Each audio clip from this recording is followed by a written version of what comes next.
Madame, Monsieur, bonjour. La police républicaine née de la fusion entre la police nationale et la gendarmerie nationale avec à la clé plus de 1000 voitures et motos mises à la disposition des commissariats anciens comme nouveaux, environ 3100 nouveaux agents recrutés, formés et déployés sur le terrain et plus de 100 infrastructures socio-communautaires construites dans les zones frontalières. Ces réalisations, loin d'être exhaustives, renseignent sommairement sur les avancées enregistrées dans les domaines de la sécurité publique, de la protection civile et de la gestion intégrée des espaces frontaliers. De 2016 à 2023, le ministère de l'Intérieur et de la Sécurité publique s'est déployé au rythme des ambitions et visions du gouvernement à travers les programmes d'action du gouvernement PAG 1 et 2. On fait l'état des lieux avec le patron de ce département, le ministre de l'Intérieur et de la Sécurité publique, Alassane Seydou. Bonjour, monsieur le ministre. Oui, bonjour, madame la journaliste. Dans cet exercice avec moi, mon confrère Donclam Abalo, journaliste à Eden TV. Bonjour, Donclam. Bonjour Cécile Goudou-Pangon, chers amis téléspectateurs, bonjour. Monsieur le ministre, bonjour. Bonjour, monsieur le journaliste. Nous allons vous soumettre à un exercice de questions-réponses. J'espère que vous êtes prêts à répondre à nos questions. Bien sûr. Alors, monsieur le ministre, vous avez pris les rênes du ministère de l'Intérieur et de la Sécurité publique en 2021. Mais avant vous, déjà en 2017, il y a eu une réforme majeure au sein de la police, notamment la réforme de la police républicaine au Bénin. Est-ce qu'avec vous, on peut revenir globalement sur le sens de cette réforme? Merci, monsieur le journaliste. Effectivement, la police républicaine est l'aboutissement de cette grande réforme qui a consacré la fusion de l'ex-gendarmerie nationale et de l'ex-police nationale. L'objectif de cette réforme, c'est d'avoir une police communautaire, une police de proximité, une police intégrée, une police qui collabore avec la population et qui est effectivement au service de la population. C'est d'avoir une police qui fait la promotion de la coproduction de la sécurité. Donc une police qui est convaincue qu'elle seule ne peut pas réaliser la sécurité. Une police qui doit être convaincue de ce que la population doit contribuer. Que les objectifs ne peuvent pas être atteints sans la complicité de la population. C'est ça la différence avec l'ex-police nationale. Donc il s'agit de changer carrément de paradigme par rapport à la nature de la police et par rapport à son mode d'action. Mais vous savez, monsieur le ministre, que cette réforme est contestée par certains. Qu'est-ce que vous répondez à ceux qui disent que cette réforme elle est mauvaise? J'avoue que ce n'est pas la population qui conteste la réforme. Le plus important pour vous, c'est la population. Le plus important pour nous, c'est la population. Nous servons la population. Certains agents de l'ex-police nationale contestent la réforme. Et c'est parce que ces agents ne veulent pas sortir de leur zone de confort. On ne peut pas se développer si on ne sort pas de sa zone de confort. Les anciennes pratiques, on doit les changer. Si on ne les change pas, on ne peut pas avancer. Et c'est ce changement qui fait mal. C'est ça qui entraîne les protestations que vous avez. J'avoue que ce n'est pas de la population. D'accord. Alors, monsieur le ministre, avez-vous l'impression aujourd'hui que cette alchimie qui a sous-tendu cette réforme de la refonte de l'ex-police nationale, l'ex-gendarmerie nationale, cette alchimie s'est opérée vraiment entre la population et la police républicaine au vu de ces derniers événements quand même qu'on a observés autour de la répression des infractions routières? Oui, il n'y a pas eu de répression par rapport aux infractions routières. Il y a eu de protestations par rapport au port de casque. La police a exigé que les motocyclistes portent des casques et que ceux qui sont remorqués aussi portent des casques. C'est à ce niveau qu'il y a eu de protestations. Et je crois que par rapport à ce qui s'est passé entre la police, la police républicaine, depuis 2017 jusqu'à ce jour, avec la population, ces événements-là peuvent être considérés comme un épiphénomène. Et pourtant, il y a eu des casses, pourtant, il y a eu des gens qui ont été frappés, matraqués. Vous pensez que c'est un épiphénomène, monsieur le ministre? Oui, j'avoue que la responsabilité est partagée. Il y a certainement eu des agents de police qui ont eu des comportements déviants, ça je le reconnais, et vous devez avoir remarqué que ça a cessé automatiquement, parce que nous avons pris les mesures qui s'imposent pour mettre fin à ces comportements-là. Et ceux qui se sont mal comportés ont été sanctionnés. Mais il faut reconnaître aussi que certains de nos compatriotes font preuve d'incivisme. Lorsqu'un policier vous fait des injonctions, mais vous devez respecter. Lorsque vous devez vous arrêter, ce n'est pas en ce moment-là qu'il faut accélérer et bondir sur le policier. Ça, ce n'est pas normal. C'est des comportements aussi inacceptables. Il faut que nous changions aussi nos comportements. C'est en cela que je dis que la responsabilité est partagée.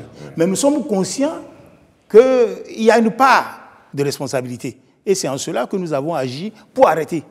Vous devez avoir constaté que les choses se sont améliorées aussitôt. Mais beaucoup pensent aussi qu'il y a un déficit de formation des agents de la police. Certains sont allés même jusqu'à penser que nos agents sont mal formés, c'est pour ça qu'ils se comportent mal et tout ça. Monsieur le ministre, vous avez des retours pareils, oui ou non? Oui, nous avons des retours, mais ça ne se justifie pas. Parce que le niveau de base pour aller à la police aujourd'hui, c'est le bac. Il faut avoir le baccalauréat. Autrefois, c'était le BBC. Il faut avoir le baccalauréat. Et quand vous avez le baccalauréat, vous suivez 1 an de formation. 3 mois de formation militaire de base, formation commune de base, et puis 9 mois de formation professionnelle. Et après la formation, on ne les met pas sur le terrain seuls. On les met à côté de ceux qui ont de l'expérience pendant un certain temps avant de les envoyer tout seuls. Moi, je crois que ça se passe très bien. Ce n'est pas parce qu'il y a eu quelques comportements déviants qu'il faut tout remettre en cause. Nous allons nous intéresser maintenant, avec votre permission, au domaine d'intervention de votre ministère, le ministère de l'Intérieur et de la Sécurité publique. 2021, je l'ai rappelé au début de cette émission, vous avez pris les rênes de ce département ministériel. Est-ce que vous pouvez nous rappeler brièvement les grands domaines d'intervention de votre département ministériel? Oui, nous avons 3 domaines d'intervention, 3 principaux domaines d'intervention. D'abord, la sécurité publique. Alors, la sécurité publique est assurée par la Direction générale de la police républicaine. Et ça, il s'agit d'assurer la sécurité des personnes et des biens sur toute l'étendue du territoire national. Dans tous les villages, dans tous les quartiers, sur nos routes nationales, sur nos corridors, partout, sur toute l'étendue du territoire national. C'est le rôle de la police républicaine. Le second domaine, c'est la protection civile. En cas de catastrophe, en cas de sinistre, en cas de crise, il faut pouvoir assister les populations. C'est assuré par l'Agence béninoise de la protection civile. Je dois dire au passage que cette agence aussi est le résultat d'une fusion, puisque auparavant, il y avait l'Agence nationale de la protection civile et le groupement national des sapeurs-pompiers. On a mis les 2 structures ensemble pour former l'Agence béninoise de la protection civile. Et le troisième domaine, c'est le domaine de la gestion des frontières. Alors, ce domaine est tenu par l'Agence béninoise de gestion intégrée des espaces frontaliers. Le rôle de cette agence, c'est de promouvoir le développement de ces espaces, c'est de tracer les frontières, de veiller au respect des frontières, c'est de promouvoir aussi la coopération transfrontalière, faire en sorte que les populations qui se trouvent de part et d'autre de la frontière puissent se parler, puissent collaborer pour éviter les affrontements. Donc en somme, il y a 3 grands domaines d'intervention. Il y a 3 grands domaines d'intervention du ministère de l'Intérieur et de la Sécurité publique. Alors, monsieur le ministre, si vous voulez bien, on va s'intéresser de façon spécifique aux avancées enregistrées dans chacun de ces domaines. Mais avant, je vous propose qu'on suive cet élément témoin. Okay. Ils sont là pour assurer la sécurité des personnes et des biens. Déployés dans les artères des différentes villes du Bénin, les agents de la police républicaine s'attellent à accomplir avec professionnalisme cette lourde mission. Leur présence, de plus en plus accrue sur le terrain, est favorisée par la politique de renforcement des ressources humaines mise en place depuis 2016 par le gouvernement de la rupture. À l'avènement de la police républicaine, l'institution a pris départ avec un effectif d'environ 9000 fonctionnaires de police et par la suite, 3100 fonctionnaires de police ont été recrutés. Alors, le gouvernement, à partir de 2021, a lancé un programme de renforcement des effectifs de la police républicaine avec un recrutement annuel de 2000 policiers sur 5 ans. Les nouvelles recrues de la police républicaine bénéficient d'une formation militaire rigoureuse au centre de formation militaire de Bembereke et d'une formation professionnelle à l'École nationale des brigadiers et agents de police de Porto Novo. Ce contingent d'élèves agents de police a, dans un premier temps, fait face aux exercices initiaux d'adaptation, d'aguerrissement et de renforcement musculaire qui ouvrent le cycle de formation commune de base. Au cours de leur formation, les élèves agents de police ont été préparés à faire leur premier pas dans la fonction policière à travers 41 matières regroupées en 4 domaines d'études, à savoir la formation générale, la formation aux techniques et tactiques policières, la formation juridique et l'entraînement physique, militaire et sportif. Le renforcement des effectifs de la police républicaine lui permet d'assurer une meilleure sécurisation du territoire national. Ainsi, les cas de crimes crapuleux, de braquage et autres sont de moins en moins enregistrés dans le pays. Ces recrues nous ont permis de multiplier non seulement les patrouilles, de tenir les différents points au niveau des carrefours en vue de permettre la libre circulation des personnes et des biens et d'infléchir la courbe d'insécurité jadis élevée afin de permettre à nos populations de vivre dans la quiétude. De manière évidente, ces recrutements répétés ont permis d'accroître de façon significative les effectifs des unités territoriales. Et cela permet déjà d'avoir une surveillance continue du territoire.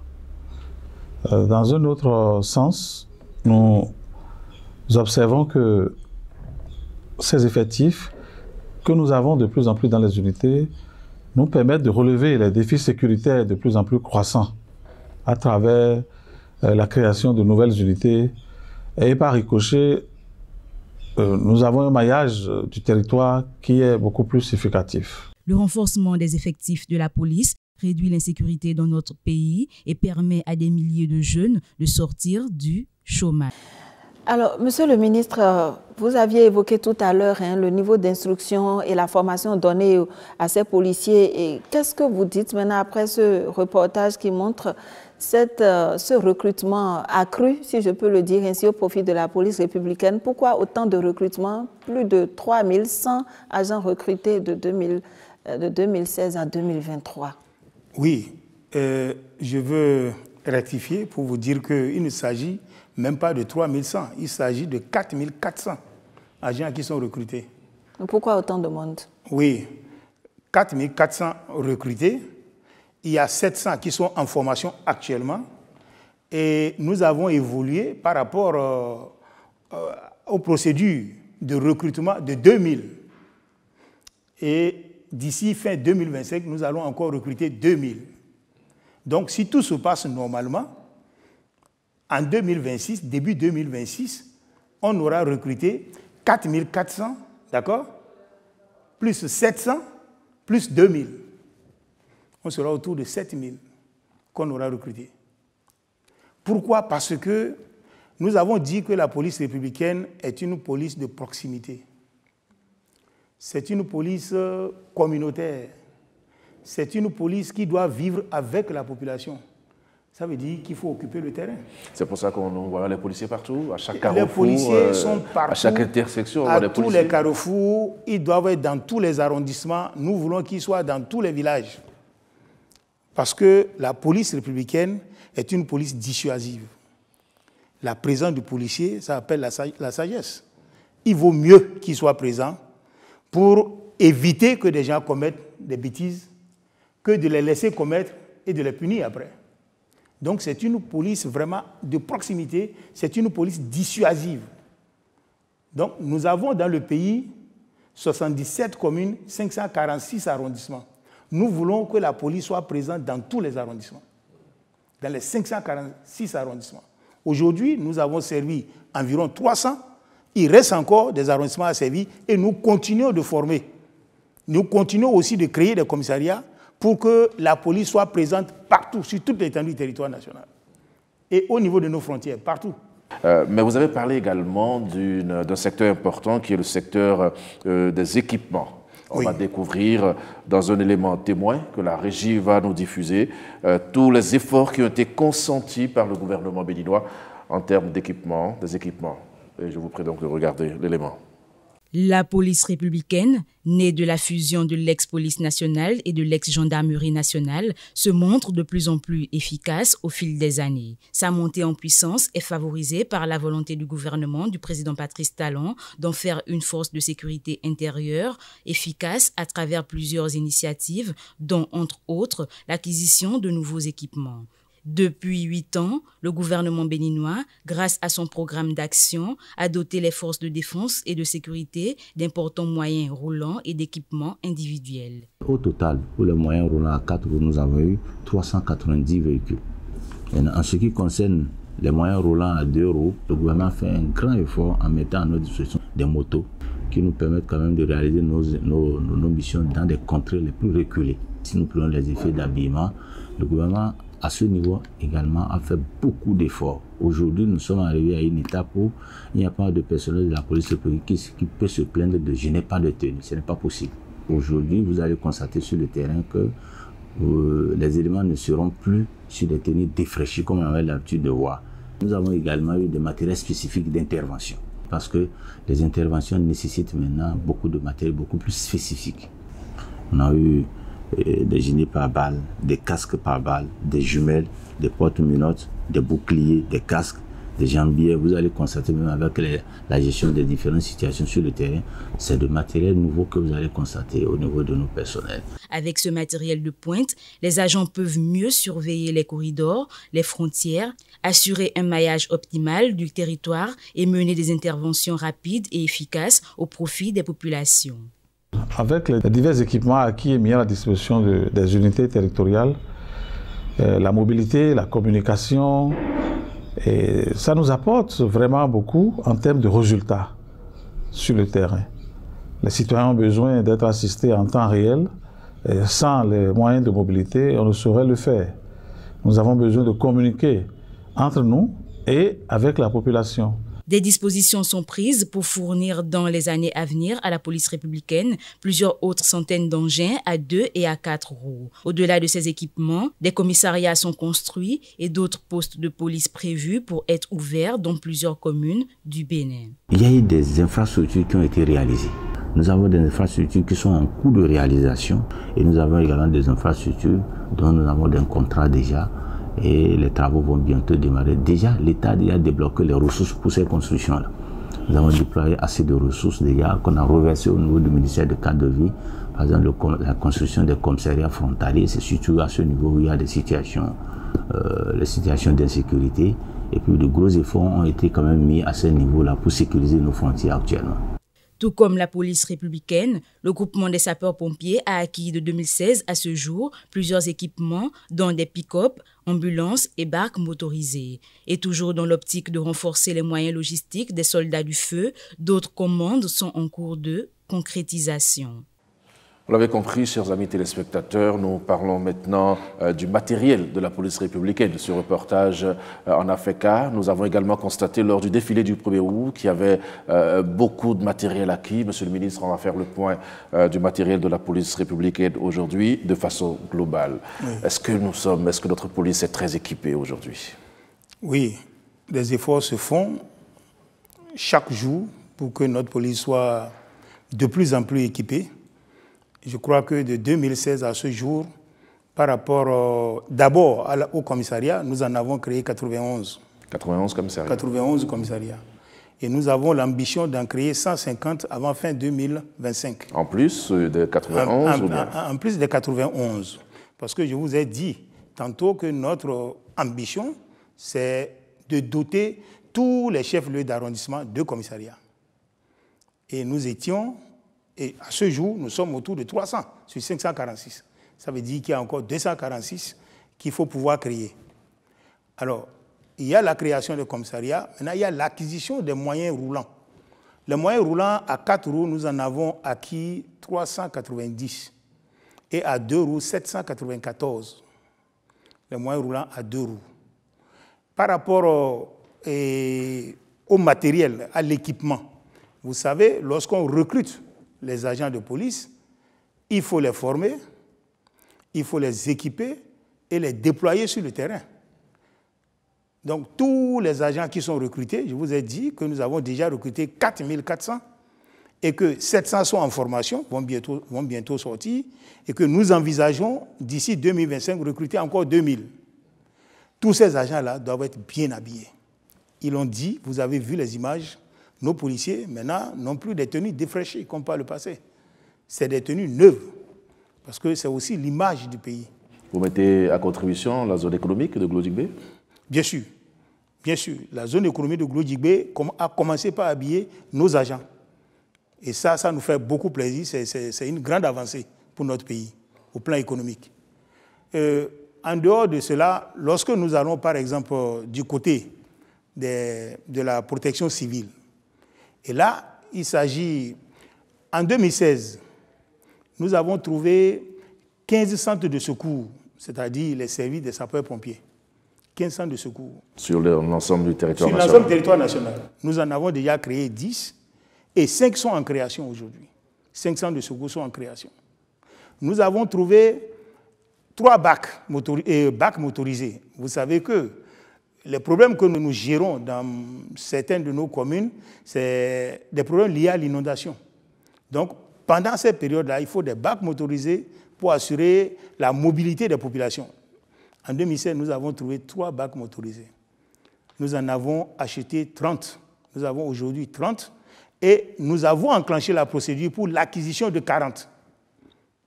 Donc, d'ici 2025, nous aurons encore 40 bacs motorisés pour servir toutes les communes qui sont inondables. Parce que les bacs motorisés, il faut les placer dans les communes en attendant la période des pluies. Parce que les communes inondables, on les connaît. On les connaît, c'est récurrent, ça vient chaque année. Donc on peut prendre les dispositions en amont. Et c'est ce que nous faisons.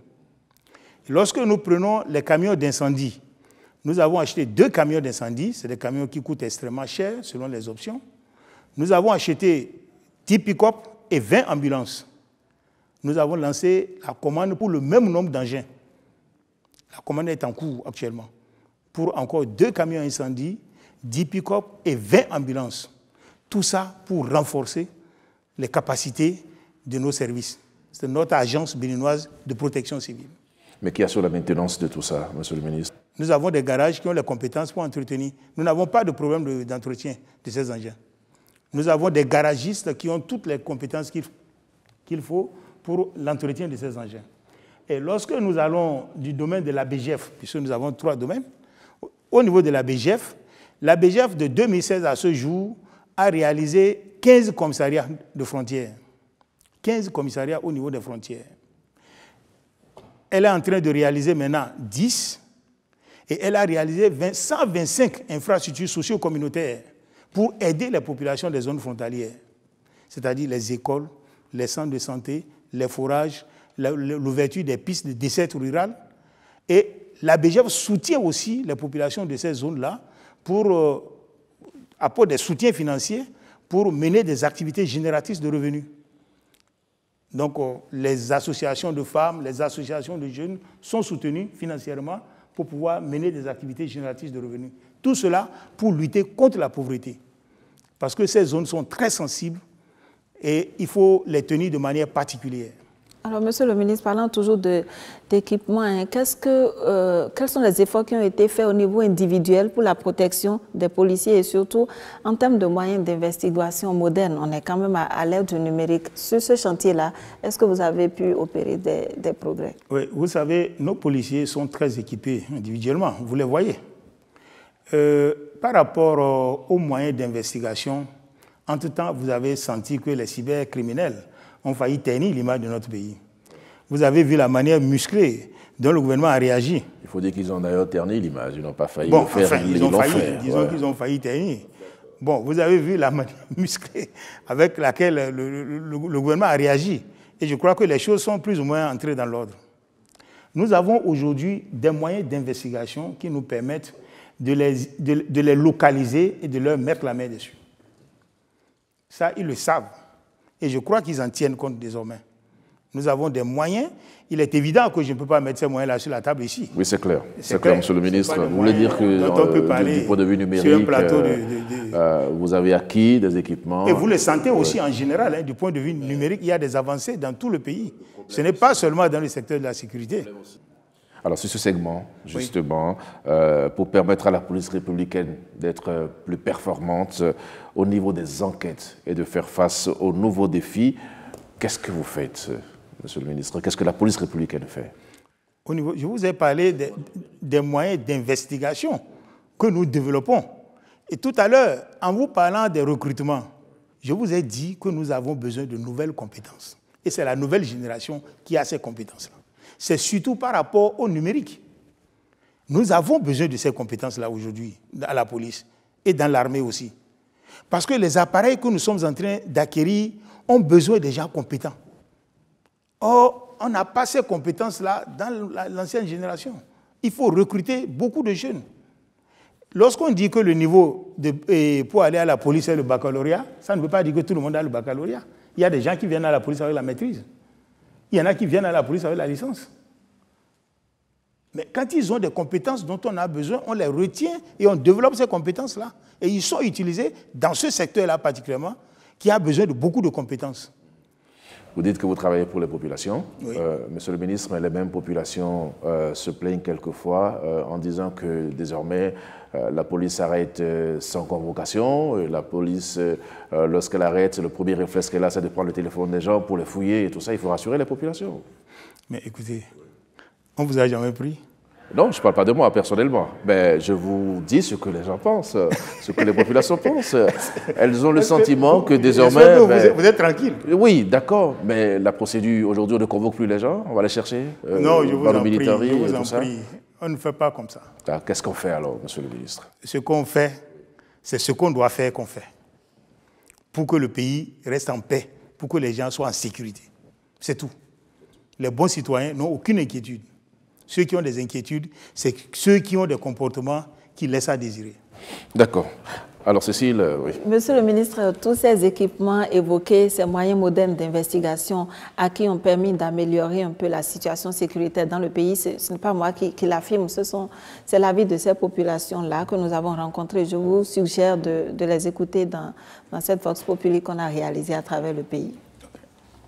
Nous remercions vraiment la police pour tout ce qu'elle fait pour nous. Il est vrai, la première des choses, c'est la sécurité. Partout où on est, il n'y a pas la sécurité, on ne peut rien faire. Donc, nous sentons depuis que nous sommes dans ce quartier que nous comptons beaucoup pour la police. Et de temps en temps, des patrouilles se promènent pour notre sécurité. Même le commissaire même se déplace vers nous pour nous poser des questions, ce qui est très très intéressant. Les vols de moto, ça diminue très bien. Donc nous sommes en sécurité avec les policiers. Vraiment, ils sont au top. Et ils font des patrouilles chaque nuit. C'est à cause de cela que dans notre quartier maintenant, on est un peu en l'aise, on dort tranquillement, on sort la nuit. Bon, il n'y a pas de problème. Avant, même si tu vas là-bas pour un problème, c'est difficilement, ils vont te répondre. Mais actuellement, aujourd'hui, maintenant, il n'y a pas de problème. Si tu vas là-bas pour un problème, ils sont au point en même temps à te suivre.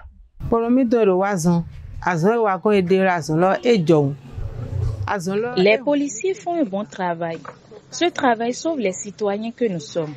Parlons du port de casque. Avant, les conducteurs de taxi-moto emportaient mais pas les clients.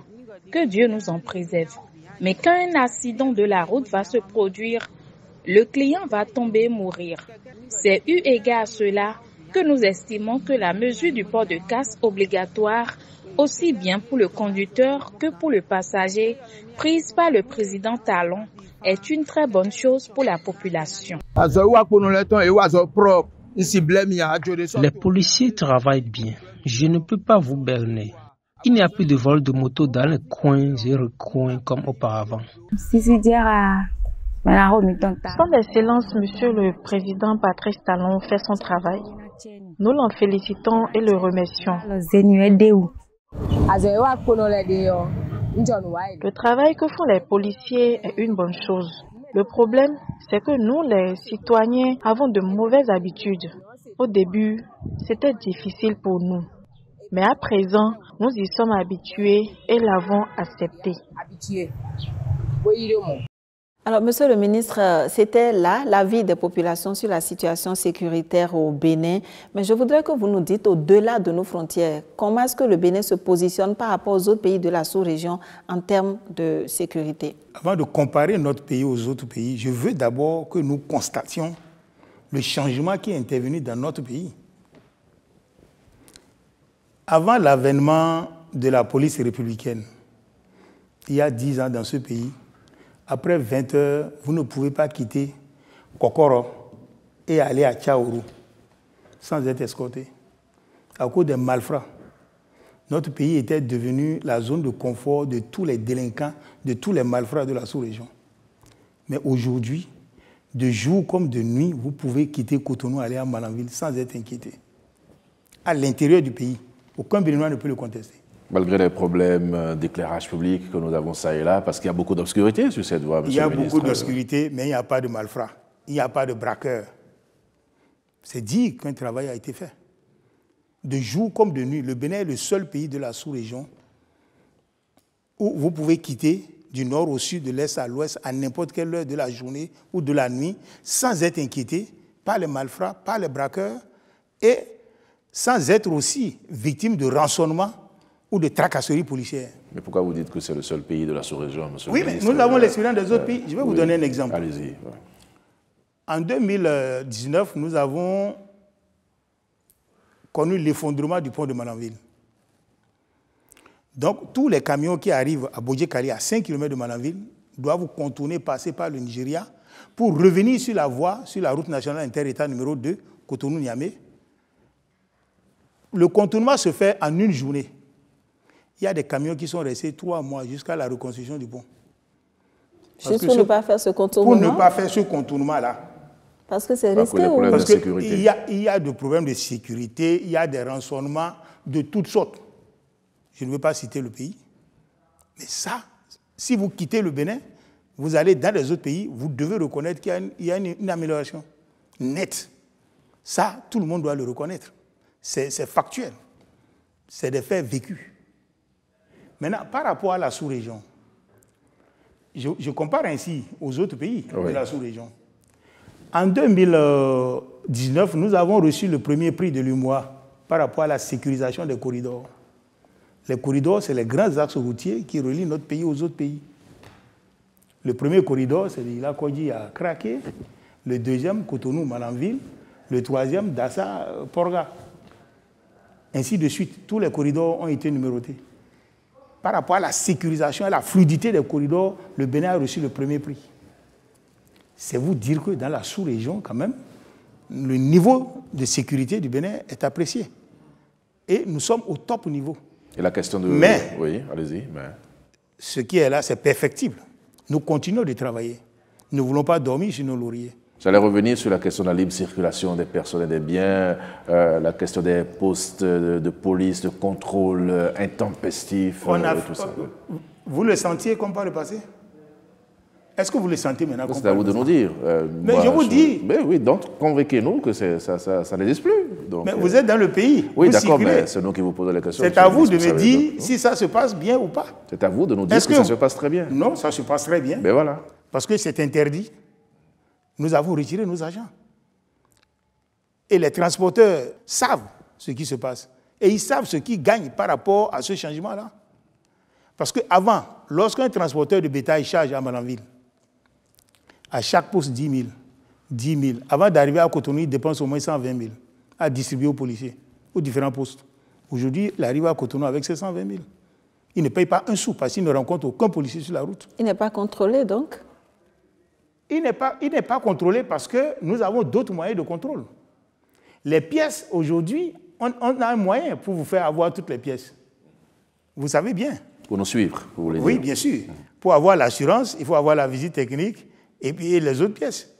Or, on ne peut pas rouler sans assurance. Donc ça vous oblige à avoir toutes les pièces.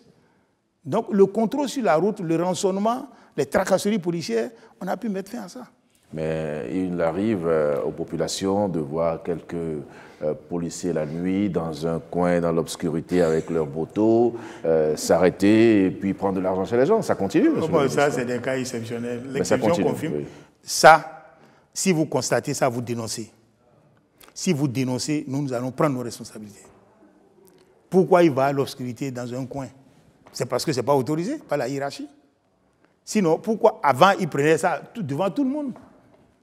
Et de manière très arrogante. Mais aujourd'hui, non. Mais quelques brebis galeuses, il peut en avoir. Mais si le citoyen constate ça, il dénonce. Et nous allons prendre nos responsabilités. D'accord. On ne peut pas parler de la sous-région sans parler de la question du terrorisme, Monsieur le ministre. Oui. Cette question est très récurrente aujourd'hui. Les terroristes agissent ça et là. Est-ce que la police républicaine intervient dans la lutte contre le terrorisme? Bien sûr, nous intervenons ensemble avec le ministère de la Défense. Et par rapport à la protection des frontières, le ministère de la Défense est en première ligne. Mais nous travaillons ensemble. Et par rapport au terrorisme, nous sommes en train de gérer cette situation depuis 3 ans. Mais à ce jour, il n'existe pas un seul hameau, un seul village au Bénin occupé par les terroristes. Pourtant, nous sommes entourés par 3 pays qui sont menacés par le terrorisme. Mais à ce jour, aucun hameau, aucun village béninois n'est occupé par les terroristes. Nous enregistrons des incursions. Et chaque fois qu'ils font les incursions, nos forces de défense et de sécurité réagissent. Et ils sont obligés de se replier. C'est cela que nous gérons. Mais nous travaillons parce qu'on ne sait pas ce que ça va devenir. Parce que ça dépend de l'évolution dans les autres pays aussi. L'idéal serait qu'il y ait une bonne collaboration entre tous les pays. Est-ce que ça existe, cette collaboration? Bon, ça avait commencé, ça fonctionnait plus ou moins. Bon, avec l'avènement de l'AES, les choses se sont compliquées un peu. Nous avons l'espoir qu'avec le temps, ça va s'améliorer. Une coopération nous permettrait de les prendre de manière croisée, d'agir de manière croisée. Mais si lorsqu'ils font des incursions, nous les refoulons, ils vont, après ils reviennent, c'est un jeu de ping-pong. C'est un ballon de ping-pong, ça pose problème.